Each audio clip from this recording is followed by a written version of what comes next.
Jenny Oka Puspitasari, mahasiswa PPG dalam jabatan Angkatan Ketiga tahun 2023 di LPTK Universitas Jember. Saya guru fisika di SMK Kesehatan TPA Jember.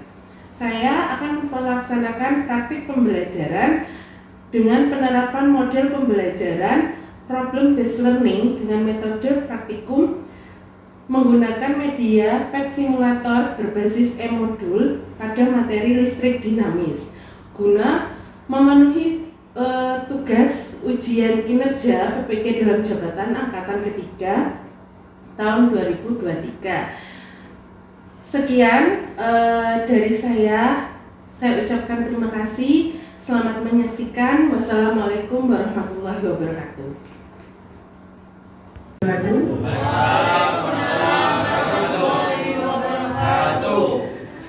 Selamat pagi. Pagi luar biasa. Karena sekarang pakai baju pramuka, salam pramuka.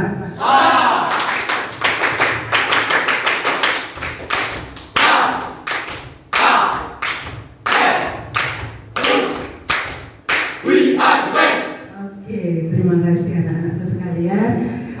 Meskipun sekarang sudah menjelang siang hari, kita tetap harus semangat ya untuk menjalani hari-hari ini ya. Oke, di sini Bu Jenny hari ini akan membahas materi tentang listrik, khususnya tentang hukum Ohm. Nah, di sini ada kompetensi dasar. Jadi istilahnya itu tujuan ya atau target kita. Kenapa kita harus mempelajari hukum Ohm terlebih dahulu? Oke, sebelum kita belajar, karena ini masih siang, saya juga ingin mengawali kegiatan kita dengan berdoa dulu, biar nantinya kita apa yang kita lakukan hari ini bisa bermanfaat dan dimudahkan. Saya minta tolong sama Mas Ajis untuk memimpin berdoa. Sebelum mulai pelajaran hari ini, mari kita berdoa menurut agama dan percaya masing-masing. Berdoa, mulai. Oke, selanjutnya berkenaan tentang apersepsi. Apa sih Bu apersepsi? Jadi apersepsi itu hanya sebagai gambaran umum tentang apa sih yang harus kita pikirkan, apa yang harus kita fokuskan dalam berpikir untuk mempelajari materi hari ini. Nanti di sini sudah ada pertanyaan. Kira-kira menurut kalian apa penyebab peristiwa yang terjadi? Di sini Bu Jenny punya video. Nanti sini play. Kita full screen ya. Apakah kemarin rumah dengan mati lampu tadi? Ya, faktanya kemarin listrik di setengah pulau Jawa mendadak mati semua. Hal ini sampai jadi trending topik dunia, bikin tukang lilin jadi Kok bisa? ya, karena ya, faktanya kemarin listrik di setengah pulau Jawa mendadak mati semua. Hal ini sampai jadi trending topik dunia, bikin tukang lilin jadi lagu keras, dan jadi kabar bagus bagi ibu-ibu yang suka melanggar lampu merah.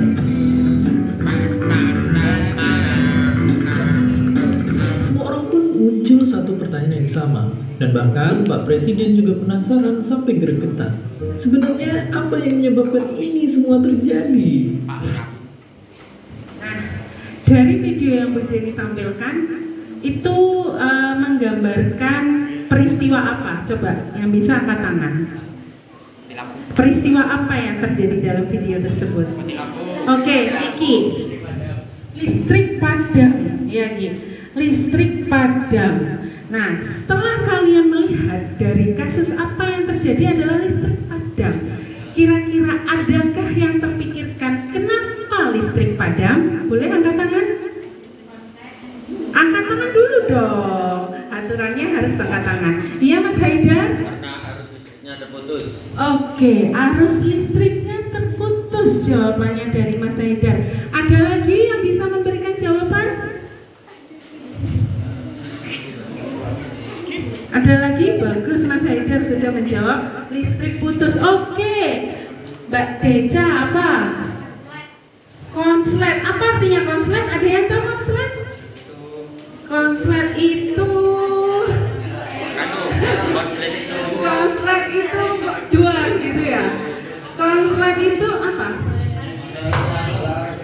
itu hubungan ya, atau ya kan kalau anak kesehatan itu ibaratkan arus listrik itu kayak aliran darah ya. Maaf, arus listriknya itu jalannya terganggu atau aliran darahnya terganggu. Oke, kita masuk dengan logika kalian ya kan ya. Jadi karena kalian anak kesehatan, jadi mikirnya langsung dikonekkan dengan ilmu kesehatannya ya. Oke, kita tampung dulu semua informasi yang ada di dalam pikiran kalian. Itu sudah pernyataan yang bagus semua dari Mas Haidar, bagus. Arus listrik putus dari Mbak Deka. Bisa juga karena arus listriknya ini berjalannya tidak normal Bu, makanya terjadi listrik padam begitu ya. Oke, kita lanjutkan. Kita jawab nanti setelah pembelajaran ya. Kenapa kasus ini bisa terjadi? Masuk juga listrik dinamis. Nah, sahabat, apa sih itu listrik dinamis? Kita harus punya edukasi awal nih, listrik dinamis apa? Atau dengan kata lain, memiliki arus. Dapat setelah mengerjakan bab ini, sahabat semua dapat tahu prinsip dari nyala lampu di rumah kita. Mengapa bisa lampu hidup dan mati dengan memecah saklar? Kawan juga memiliki wawasan mengapa alat-alat seperti laptop, printer, setrika dapat menyala, sehingga kawan semua dapat berhati-hati dalam menggunakannya. Makanya, jangan lewatkan bab ini ya, dan ayo rasakan manfaatnya dalam kehidupan kita. Jadi itu adalah manfaat kenapa kok kita perlu. Jadi kan kita sebelum mempelajari sesuatu kita harus tahu apa sih yang kita pelajari. Nah, tadi ada pertanyaan pancingan yang sudah Bu Jenny berikan. Kenapa kok kita harus mempelajari seperti itu? Karena ternyata dalam lingkungan sekitar ada kasus seperti itu, ada listrik padam dan lain sebagainya. Dan itu harus bisa menjadi sebuah pemikiran di dalam diri kita. Harus tahu penyebabnya kenapa gitu ya.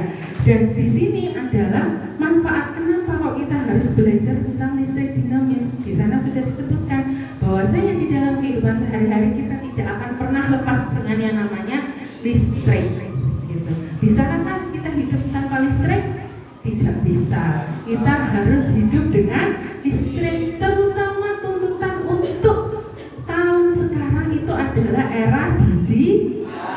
Bisa nggak kamu hidup tanpa HP? Tidak bisa. Ya, oh bisa ya? Bisa nggak? Bisa nggak hidup? Bisa nggak hidup tanpa lampu?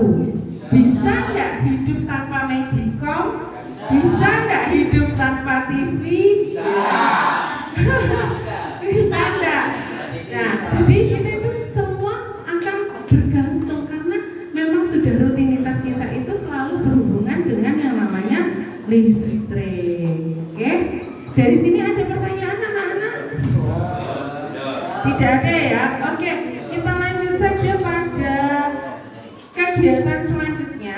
Di mana kegiatan selanjutnya itu adalah kita sudah mulai harus berpikir nih, kenapa tentang kasus yang ini tadi, persepsi ini tadi, kenapa itu terjadi? Caranya ya adalah kita melakukan percobaan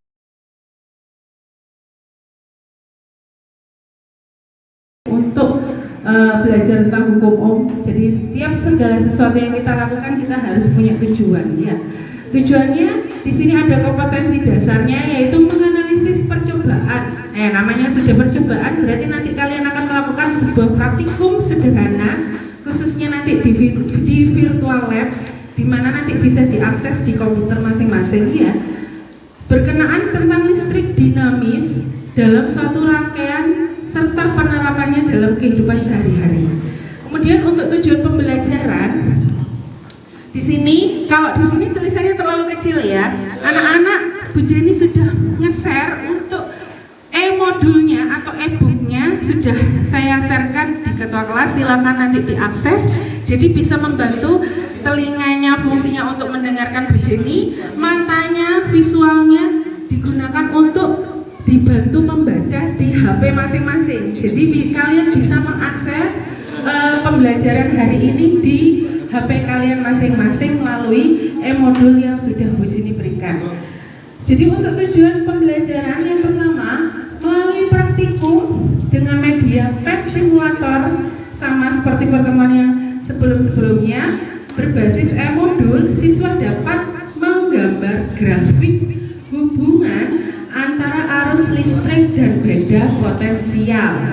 Yang kedua, menggambar grafik hubungan arus listrik dan hambatan. Jadi yang pertama, grafik hubungan arus listrik dan beda potensial. Yang kedua, arus listrik dan hambatan. Tahu grafik kan ya?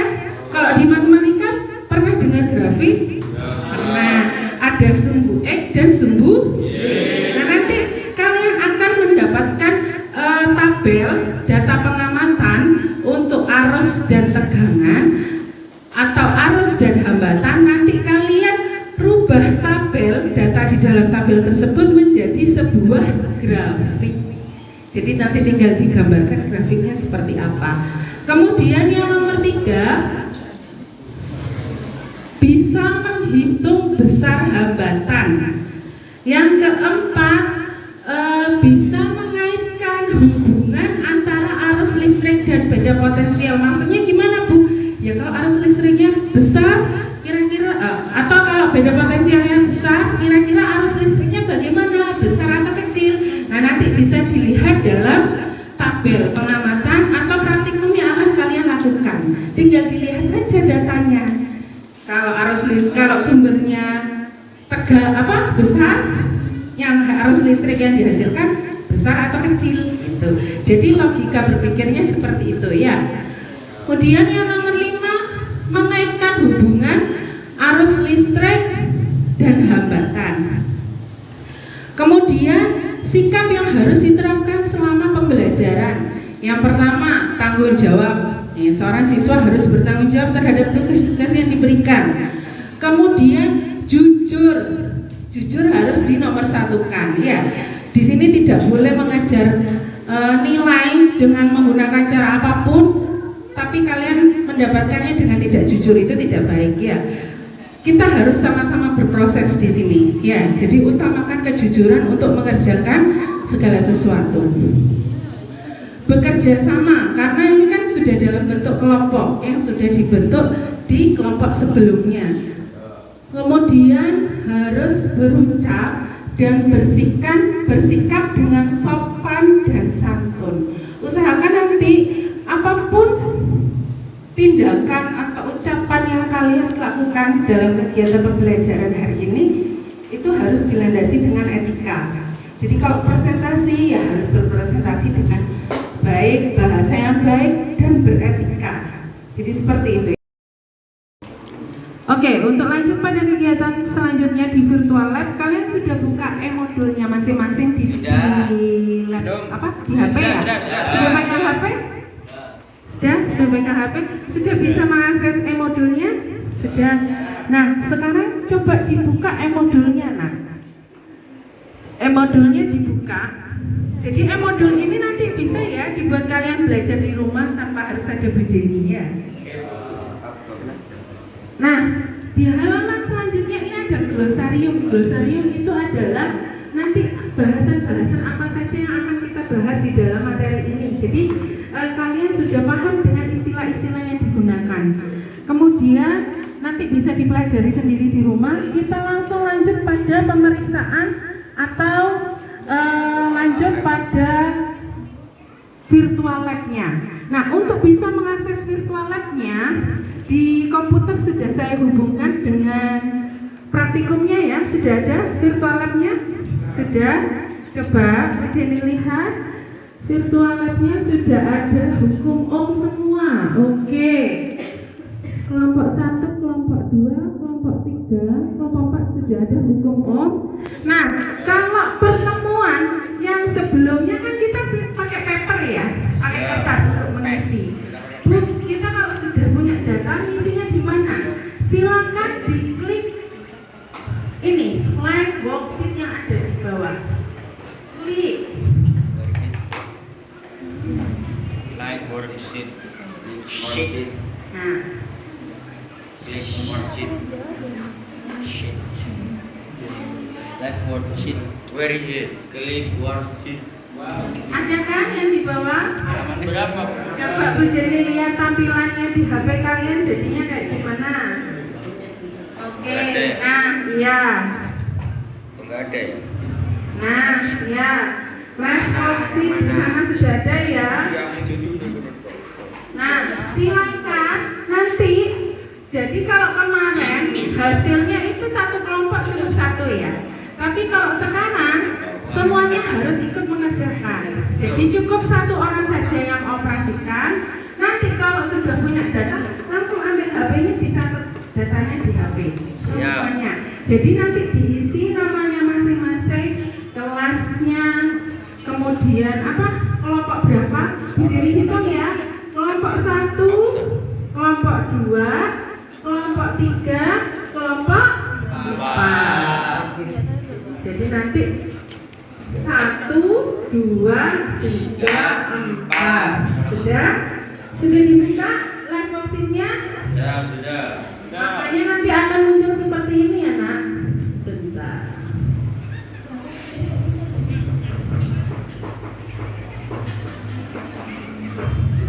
Sudah kan?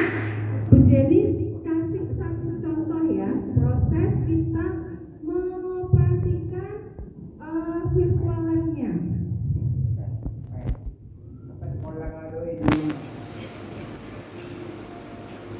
Nah, di live worksheet ini ada instruksinya. Jadi satu orang bisa bantu untuk membaca instruksinya. Ini nggak perlu diklik karena sudah ada di komputer masing-masing. Kemudian di sini atur tegangan pada angka tertentu, catat besar tegangannya. Kemudian yang kedua, dengan besar tegangan V1 ubahlah angka di hambatan resistor, catat, lalu catat juga besar arusnya. Tuh ya. Ini dilakukan sampai 5 kali variasi percobaan. Semisal kan bentuk padnya seperti ini, ya.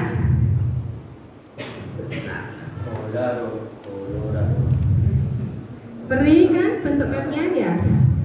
Data yang diisi dilihat di tabelnya di sini. Nah, ini harus diisi tegangan, hambatan, kuat arus ya. Terus kuat arus berdasarkan perhitungan. Nanti jadi dicocokkan data yang ada di sini dengan hasil perhitungan itu sama atau tidak. Semisal kita kembali ke pad simulatornya. Kita taruh ini di daerah yang terendah dulu ya. Diukur dari yang paling kecil ya. Semisal Bu Jenny coba 2,4 ya, dicatat di tegangannya 2,4.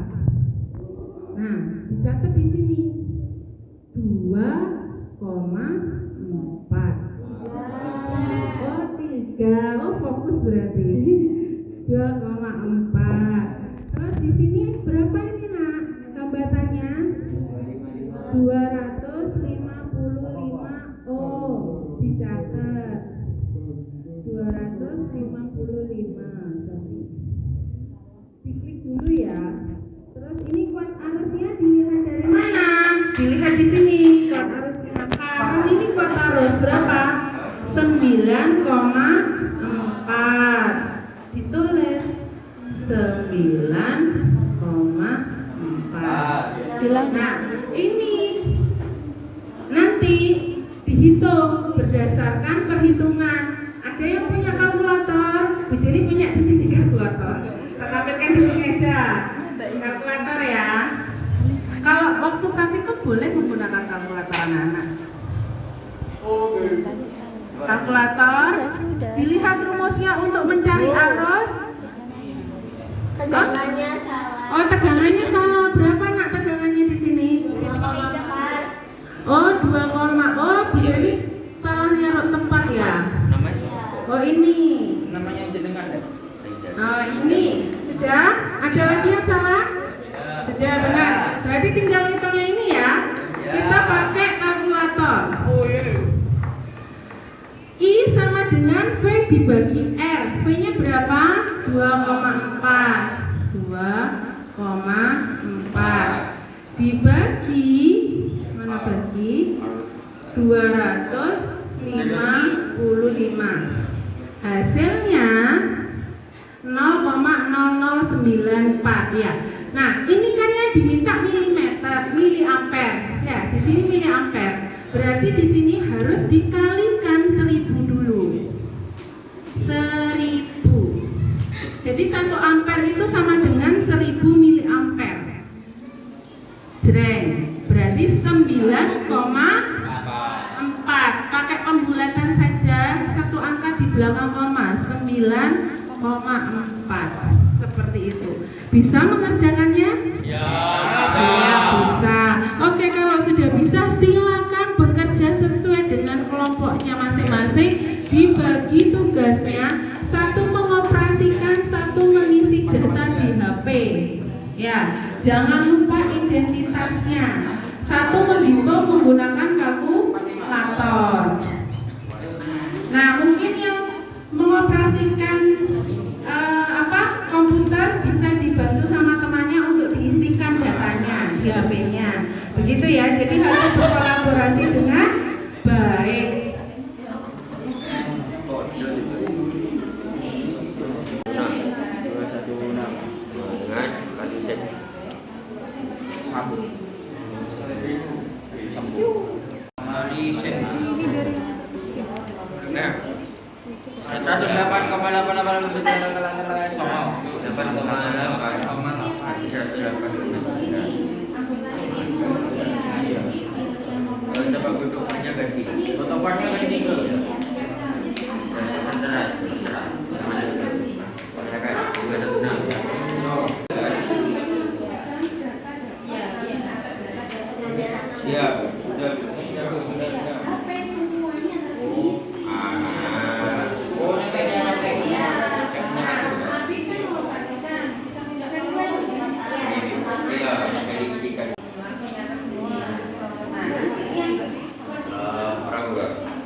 LKPD, kalian sudah dapat datanya, sudah menganalisis hasil datanya. Sekarang adalah mempresentasikan hasil LKPD yang sudah didapat. Untuk kelompok pertama yang maju adalah kelompoknya Mas Haidar. Di sini Mas Haidar sudah mengirim bukti proses pengerjaannya dengan kelompok. Yang mempresentasikan cukup perwakilan ya. Takutnya nanti di depan terlalu penuh atau terlalu banyak. Jadi butuh 2 penyaji materi, 1 moderator. Mungkin nanti kalau presentasinya biar lebih menarik, boleh disiapkan pantun atau logo. Oh, kok logo atau yel-yel.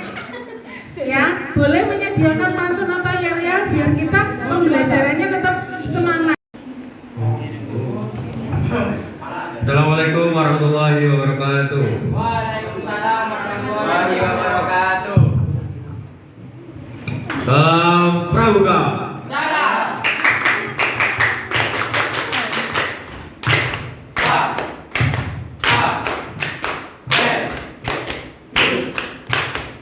We are best.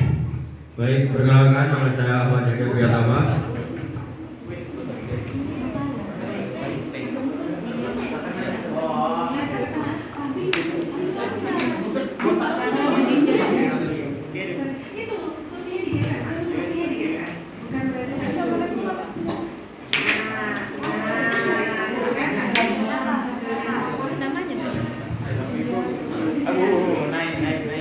Selamat pagi semuanya.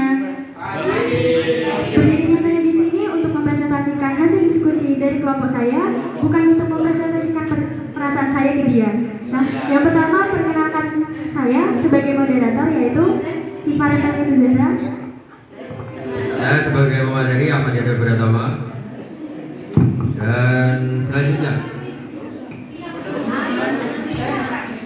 perkenalkan saya Muhammad Nabil sebagai operator.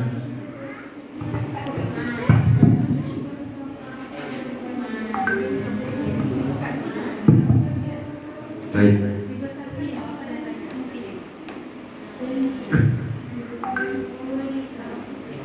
Baik. Yang akan kita presentasikan hari ini adalah mengenai hubungan antara kuat arus, tegangan, dan juga hambatan. Jadi di sini kami mengisi sebuah tabel pengamatan yang dilakukan, yang diisi berdasarkan praktikum online yang kami lakukan. Yang pertama, pada tabel A, kita diperintahkan untuk memberi tegangan yang sama pada setiap percobaan, yaitu 5 kali, tetapi merubah di bagian hambatan atau R itu sebanyak 5 kali, jadi berbeda di setiap tabelnya. Nah, yang pertama, kami memilih tegangan 4,9, jadi tegangannya sama, 4,9 ke bawah semuanya 4,9. Untuk hambatan yang pertama kami pilih 45 dan kuat arus yang ditampilkan itu adalah 108,9. Dan untuk kuat arus atau MA berdasarkan perhitungan, perhitungannya adalah 4,9 dibagi 45 lalu dikali 1000, maka didapatkan hasil yang sama seperti kuat arus yang berdasarkan pengamatan. Assalamualaikum warahmatullahi wabarakatuh. Waalaikumsalam warahmatullahi wabarakatuh. Sore-sore makan buah. Assalamualaikum semuanya. Waalaikumsalam.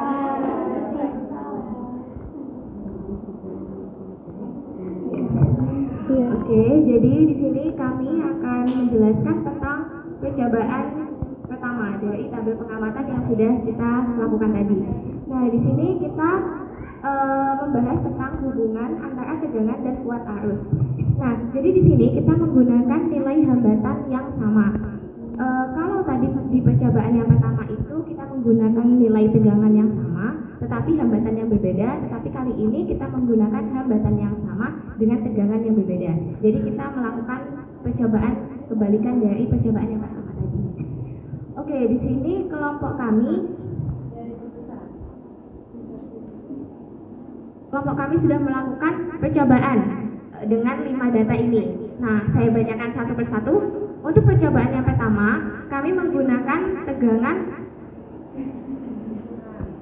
0,9. Nah, hambatan yang kami gunakan ini dari awal hingga 5 data ini kita menggunakan 523 ohm.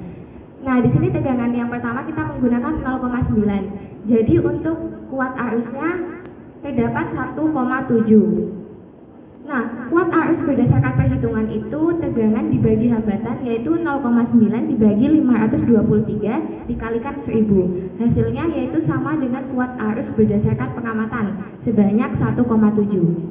Nah, untuk data yang kedua ini kami melakukan percobaan dengan tegangan sebanyak 1,6 dengan hambatan yang sama yaitu 523 ohm. Dan kuat arusnya yang dihasilkan yaitu sebanyak 3,1. Nah, saat dikalkulatorkan ada sedikit selisih yaitu 0,1. Jadi hasilnya itu 3,0.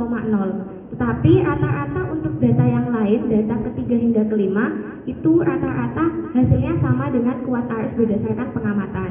Jadi kemungkinan untuk berbeda itu hanya seperti 1/1000. Perbedaannya hanya 0,1. Kesimpulannya tetap hasilnya sama. Kemudian untuk pertanyaan yang pertama yaitu berdasarkan data pengamatan hubungan antara tegangan dan kuat arus adalah, di sini kita menyimpulkan bahwa semakin besar tegangan maka semakin besar kuat arusnya, begitu pula sebaliknya. Jadi kalau tegangannya ini besar ya hambatannya kan tadi sama aja. Kalau tegangan besar itu otomatis kuat arusnya juga besar karena kan. Oke, kita lanjut pada kegiatan selanjutnya. Sekarang adalah kegiatan evaluasi, di mana evaluasi dilakukan setelah melakukan presentasi dan keempat kelompok sudah mempresentasikan hasil presentasinya dengan baik ya. Terima kasih karena kalian sudah bisa mempresentasikan hasil praktikum kalian dan sudah menyampaikannya dengan baik juga. Untuk evaluasi di sini kita bahas satu persatu ya. Untuk yang pertama adalah tabel pengamatan hubungan antara hambatan dan kuat arus. Di sini bisa dilihat di dalam tabel data saya ambil satu sampel dari yang sudah dikumpulkan di sini, yaitu di mana pada saat pengukuran hubungan antara hambatan dan kuat arus, tegangan di sini harus dibuat sama.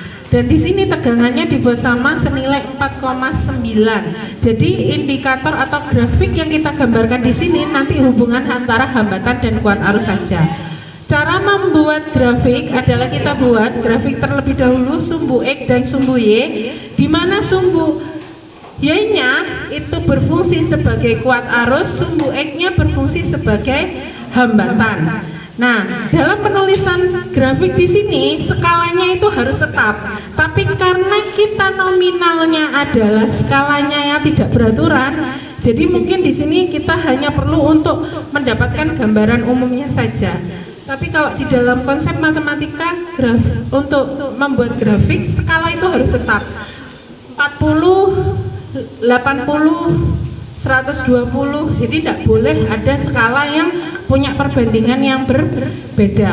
Jadi kita mulai di sini hambatannya 4, ini yang paling kecil ya, 45, 216, 573, 759, 1000. Nah, untuk kuat arus juga kita tuliskan dari skala yang paling terkecil, karena dominannya ini arah grafiknya skala terkecil ke skala yang terbesar. Berarti yang terkecil di sana ada 4,9, 6,5, terus berapa Le?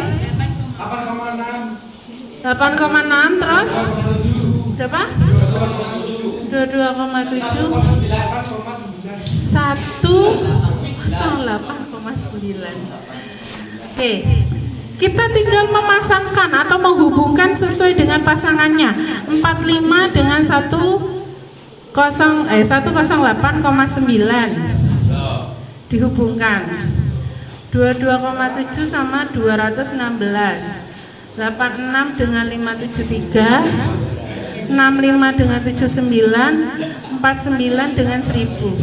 Nah, kalau sudah terbentuk grafik seperti ini, maka kita tinggal menghubungkan titik-titik yang sudah ada, dihubungkan dari atas hingga ke bawah. Maka grafik yang terbentuk dominan turun, bukan naik. Ya, maka jadi di sini bisa diartikan ini adalah grafik hubungan antara arus.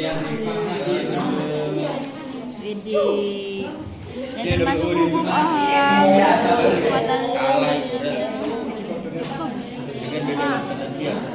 iya yang termasuk hukum yang mana? Ini yang termasuk hukum itu adalah pernyataan yang sesuai dengan hasil evaluasi yang tadi Bu Jenny sampaikan. Hubungan antara kuat arus dan hambatan, hubungan antara kuat arus dan beda potensial.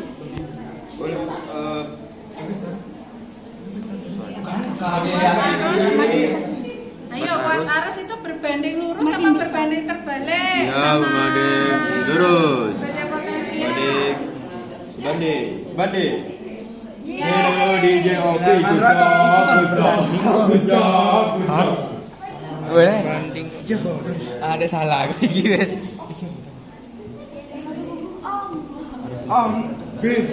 Oh, dalam motor listrik berpindah dari titik satu ke titik yang lainnya. Ayo, berarti apa itu namanya?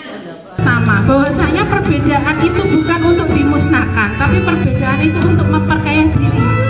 Yang kedua, kamu tahu beda potensial itu jalan dari tegangan potensial tinggi ke tegangan potensial rendah. Tahu nggak analoginya dalam kehidupan apa? Bahwasanya kita sebagai manusia itu harus lebih dominan memberi daripada menerima. Kenapa kamu harus perlu sekolah? Kenapa kamu harus perlu belajar? Karena tujuannya nanti manusia yang baik itu adalah manusia yang bermanfaat untuk manusia yang lain. Apakah berbagi itu harus dalam bentuk rezeki, Bu? Tidak. Berbagi bisa dalam bentuk ilmu. Siapa yang memiliki pengetahuan atau ilmu tinggi wajib hukumnya untuk memberikan pengetahuan atau ilmu kepada orang yang tidak tahu. Itu arus listrik. Jalan jalannya arus listrik aja sudah dibuat hukum seperti itu oleh yang di atas. Apalagi kita sebagai manusia yang sudah punya akal pikiran, dilengkapi dengan hati dan perasaan, sudah selayaknya kalian itu bisa menjadi manusia yang produktif, yang aktif, generasi muda yang baik, yang optimal, yang maksimal ya. Yaitu tadi fungsinya agar kamu bisa berbagi seperti layaknya arus listrik yang bisa mengalir dari potensial tinggi ke potensial yang rendah. Dan dalam perjalanan dia mengalirkan dari potensial tinggi ke potensial rendah ada apa? Ada hambatan. Dan hambatan itu apakah masih bisa dilalui oleh arus listrik? Bisa. Itu buktinya kamu melakukan praktikum, ada kan hambatannya? Tapi arus listriknya tetap bisa jalan. Ya, karena itu tadi kembali kepada hukum Allah, bahwasanya Allah itu memberikan segala sesuatu kepada kita, berbagi, dan jika ada hambatan, Allah tidak akan memberikan hambatan melebihi kemampuan manusia itu sendiri. Ya, jadi harus yakin seperti itu. Jadi semangat untuk terus belajar menjadi generasi muda yang baik, menjadi generasi muda yang emas, dan bisa bertindak seperti arus listrik, selalu bisa mengalir dari potensial tinggi ke potensial yang oke, mungkin itu sekian dari Bu Jenny. Bu Jenny mohon maaf jika ada yang salah. Semoga ilmu yang saya sampaikan bisa bermanfaat nanti untuk kedepannya. Bu Jenny akhiri. Wassalamualaikum warahmatullahi wabarakatuh.